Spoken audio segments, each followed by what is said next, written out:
आज हम लोग चैप्टर 4 के अंतर्गत इकोनॉमिक्स में ग्लोबलाइजेशन के बारे में पढ़ेंगे और भारतीय अर्थव्यवस्था पर इसके प्रभाव पर भी चर्चा हुई। टॉपिक तो बड़ा विशद है, किंतु संक्षिप्त रूप से अभी आगे बढ़ना है। संभावना है कि इसी महीना के बाद यानी अक्टूबर से जब हम लोग विधिवत रूप से क्लास वगैरह में आएंगे, सरकार की देखते हैं किस प्रकार की नीति होती है, तो डिटेल्स में हम लोग चर्चा करेंगे। बड़ा सकारात्मक पॉजिटिव इम्पैक्ट पड़ता है। तो मैंने पहले ही बताया था ग्लोबलाइजेशन के बारे में। ये क्या है? विश्व की मानस पटल पर जब विभिन्न देशों की अर्थव्यवस्थाएं जुड़ी जाती है, विश्व मंच। यहां विश्व मंच से तात्पर्य है कि विश्व मार्केट में, विश्व लेवल पर जब कोई राष्ट्र अपनी इकोनॉमी को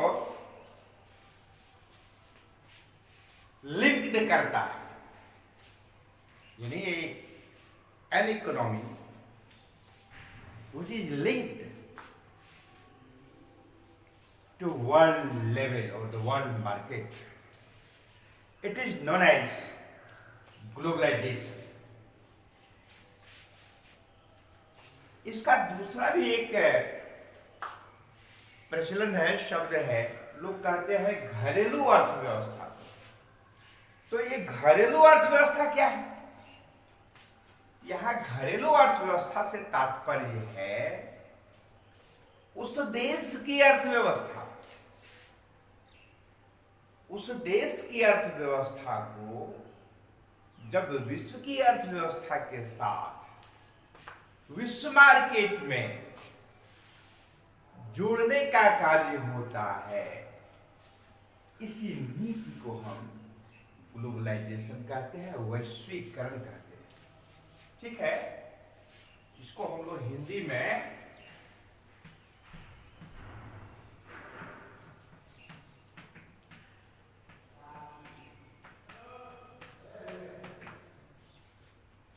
वैश्वीकरण करते हैं। तो इस तरह से स्पष्ट हो जाता है कि वैश्वीकरण से तात्पर्य ऐसी स्थिति से है जब देश की अर्थव्यवस्था को हम वर्ल्ड लेवल में लिंक कर देते हैं, वर्ल्ड के मार्केट के साथ लिंक कर देते हैं। इसको हम लोग क्या कहते हैं? वैश्वीकरण कहते हैं, ग्लोबलाइजेशन कहते हैं। इसका कितना इफेक्ट होता है, प्रभाव पड़ता है किसी भी अर्थव्यवस्था पर, किसी भी अर्थव्यवस्था से तात्पर्य है किसी भी देश की अर्थव्यवस्था पर, उसको हम लोग डिटेल्स में देखेंगे। और क्या लाभ होता है, क्या हानियां भी होती हैं, वो भी देखेंगे। तो एक वर्ड आया है मल्टीनेशनल कॉरपोरेशन, हम लोग उसको शॉर्ट में MNC कहते हैं, मल्टीनेशनल कॉरपोरेशन। तो इसको हम लोग क्या कहते हैं कि ये क्या है? ऐसी कंपनी जो एक से अधिक देशों में अपने कारोबार को फैलाए हुए है, स्टेब्लिश किए हुए है, कल कारखाने हो, फर्म्स हो, इंडस्ट्रीज हो, तो ऐसी कंपनी को मल्टीनेशनल कंपनी कहा जाता है, कॉरपोरेशन कहा जाता है। यानी जब मल्टी मतलब बहु, मतलब ज्यादा, एक से अधिक, यानी जब एक से अधिक देशों में कोई भी कंपनी, कोई भी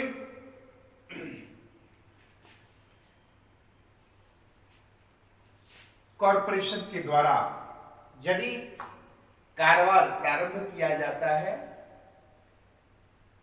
फर्म्स, इंडस्ट्रीज एस्टेब्लिश किए जाते हैं और उसका स्वामित्व स्वयं का होता है, नियंत्रण स्वयं के स्तर से होता है, तो ऐसी कंपनी को हम लोग मल्टीनेशनल कंपनी के रूप में या कॉरपोरेशन के रूप में जानते हैं।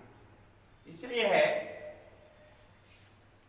Multinational corporation is a company that owns or control production in more than one nation, यानी एक से अधिक राष्ट्र में, 5, 10, 15, 20, 25, it totally depends upon the size of that concerning corporation of the company। ये उस पर निर्भर करता है कोई कंपनी कितनी बड़ी कंपनी है, कितने राष्ट्रों में उसका कारोबार चल रहा है, इस पर निर्भर करता है। तो इस तरह से क्लियर है। एक वर्ड आया है इन्वेस्टमेंट। ये इन्वेस्टमेंट क्या है? ऐसी पूंजी, ऐसी संपत्ति जिसको विभिन्न कार्यों में लगाया जाता है इस उद्देश्य से ताकि भविष्य में उससे अधिक बेनिफिट मिले, प्रॉफिट मिले, लाभ मिले। इस प्रकार का जो सिस्टम है, मैकेनिज्म है, इसको हम लोग एक वर्ड के रूप में जानते हैं जिसको हम लोग कहते हैं इन्वेस्टमेंट। इन्वेस्टमेंट को विनियोग कहा जाता है हिंदी में।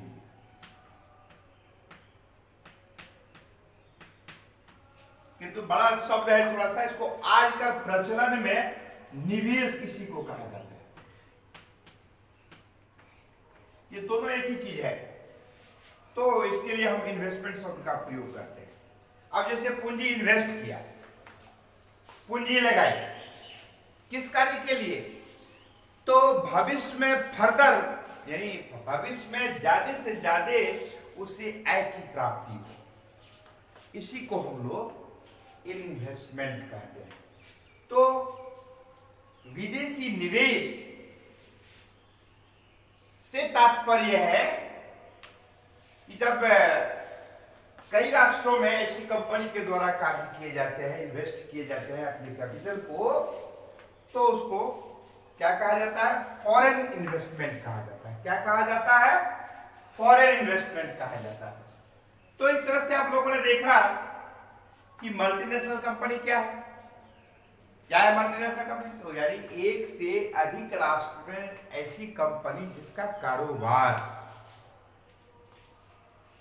जिसकी गतिविधियां, क्रियाकलाप, फर्म्स, इंडस्ट्रीज एक से अधिक राष्ट्र में 2, 4, 5, 10, 20, 25 इस प्रकार से स्थिति रहती है, तो उसे ही हम लोग मल्टीनेशनल कंपनी के रूप में या कॉरपोरेशन के रूप में जानते हैं। फिर है ये मल्टीनेशनल कॉरपोरेशन की बात या कंपनी की बात हम क्यों यहाँ की? हम तो बात कर रहे हैं ग्लोबलाइजेशन को।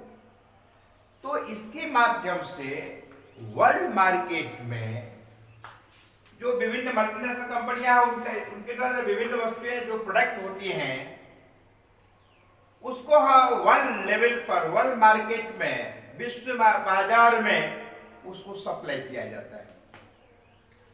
और हम यह भी जानते हैं कोई भी राष्ट्र ऐसा अपने आप में दावे के साथ नहीं कह सकता है कि हमारे देश में बिल्कुल आदर्शतम तरीके से, बिल्कुल मिनिमम कॉस्ट पर तमाम प्रकार की वस्तुओं और सेवाएं उपलब्ध हैं, दूसरे देशों पर निर्भर नहीं रहना पड़ता है, ये अतिशयोक्ति हो जाएगी। अब उदाहरण के लिए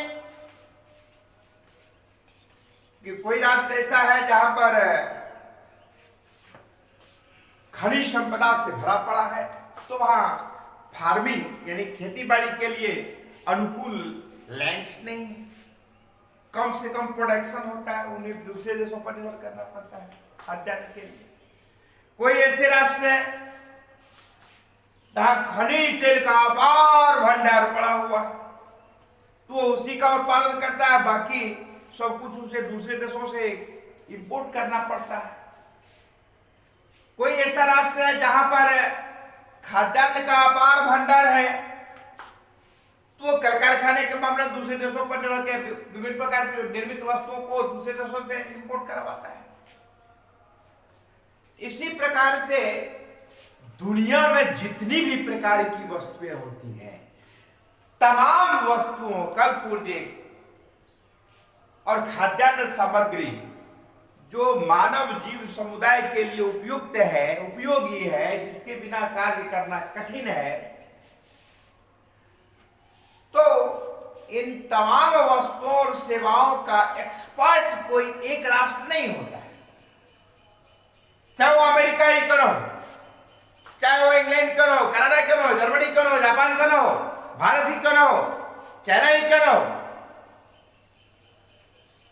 तो कुछ खास खास क्षेत्रों में खास खास वस्तुओं और सेवाओं और विभिन्न सामग्रियों के लिए खास खास राष्ट्र स्पेशलिस्ट होते हैं, यानी कम से कम लागत कॉस्ट पर वो उपलब्ध होता है, कर लेता है, प्रोडक्ट कर लेता है वस्तु को, उसे वर्ल्ड मार्केट में वो प्रस्तुत करता है और फॉरेन करेंसी प्राप्त करता है। उसी प्रकार से अब जैसे भारत में है, दक्षिण भारत में मसालों का भंडार है, तो जो यूरोपियन कंट्री है या ठंडा मुल्क है, तो अपने यहां से एक्सपोर्ट किया जाता है। मतलब मेरा बताने का तात्पर्य यह है कि दुनिया में सभी प्रकार की वस्तुएं सेवाएं किसी एक ही राष्ट्र में न तो उपलब्ध है, न ही तैयार किया जा सकता है, न ही उसका न्यूनतम लागत कॉस्ट होता है। हाँ, खास खास वस्तुओं सेवाओं पर खास खास राष्ट्र का आधिपत्य होता है। आधिपत्य से यहां पर तात्पर्य है कि बेहद एक्सपर्ट होने के कारण कॉस्ट ऑफ प्रोडक्शन ज्यादा बहुत कम होता है, जिसके कारण वर्ल्ड मार्केट में उपलब्ध कराने पर ज्यादा से ज्यादा उन्हें बेनिफिट मिलता है, फॉरेन करेंसी मिलता है। अभी जैसे चाइना वगैरह का है, अभी वर्ल्ड मार्केट में छाए हुए। क्यों छाए हुए? क्योंकि इतना डेवलप टेक्नोलॉजी को प्रयोग में लाता है कि कम से कम लागत खर्च पर विभिन्न वस्तुओं सेवाओं का उत्पादन कर करके वर्ल्ड मार्केट को छाए हुए हैं। किंतु अभी चाइना की जो नीति है, विस्तारवादी नीति, और दूसरे राष्ट्र पर धौस जमाने की नीति, जिसका विश्व का अधिकांश राष्ट्र इसकी आलोचना करता है, और यही कारण है कि अमेरिका में भी, इंग्लैंड में भी, ऑस्ट्रेलिया में भी, इजराइल में भी, भारत में, इस प्रकार से और कई राष्ट्र हैं, जबरदस्त विरोध हुआ है उसका सामना कर। जापान में तो कई प्रोडक्ट पर, वस्तुओं पर, कल कारखानों पर, वैसी कंपनियां जो वहां के हैं उस पर रोक लगा दिया गया, और स्वयं के स्तर पर और अधिक डेवलप्ड टेक्नोलॉजी को उपयोग में ला करके ऐसी वस्तुओं को प्रयास किया जा रहा है कि अधिक से अधिक ऐसे राष्ट्रों में तैयार हो, ताकि हमें उस प्रकार के राष्ट्र को बैकआउट करते हुए आगे बढ़ना है और निरंतर आगे बढ़ते चला जाना है। कई कंपनियां, मैं नाम नहीं बताऊंगा, कई ऐसी कंपनियां हैं जिन्होंने, भारतीय कंपनी, आश्वस्त किया है कि यदि भारतवर्ष में सही तरीके से कार्य करने का मौका मिल जाए, लाल फीताशाही, अफसरशाही का अनावश्यक हस्तक्षेप न हो, तो भारतीय भी ऐसी कंपनियां हैं जिसमें विभिन्न वस्तुओं सेवाओं के प्रोडक्शन में बेहतर तरीके से उत्पादन करके कॉस्ट ऑफ प्रोडक्शन को कम करके वर्ल्ड मार्केट में उसकी स्थिति को वजूद और कायम किया जा सकता है, अस्तित्व को ज्यादा प्रखर रूप से प्रस्तुत किया जा सकता है। इस प्रकार की स्थितियां आ सकती है। आवश्यकता इस प्रकार की है कि ये जो गवर्नमेंटल मैकेनिज्म की जो पद्धति है उसमें थोड़ा सा और है। हमारे वर्तमान प्रधानमंत्री नरेंद्र मोदी जी की भांति और भी विभिन्न राज्यों की सरकार सशक्त रूप से पूरी ईमानदारी के साथ यदि कार्य करे और ये जो भ्रष्टाचार की स्थिति यदि समाप्त हो जाए तो भारत भी ऐसी तमाम वस्तुओं का कुशलतम तरीके से उत्पादन करके वर्ल्ड मार्केट में अपनी एक जबरदस्त पहचान, जैसे साइंस टेक्नोलॉजी के क्षेत्र में भारत तीसरा चौथा स्थान पर है, बना सकता है। इसमें कहीं कोई अतिशयोक्ति की बात नहीं होगी। नेक्स्ट डे हम लोग इसी में हम लोग और आगे डिटेल्स में चर्चा करेंगे। आज की कक्षा में इतना ही। धन्यवाद।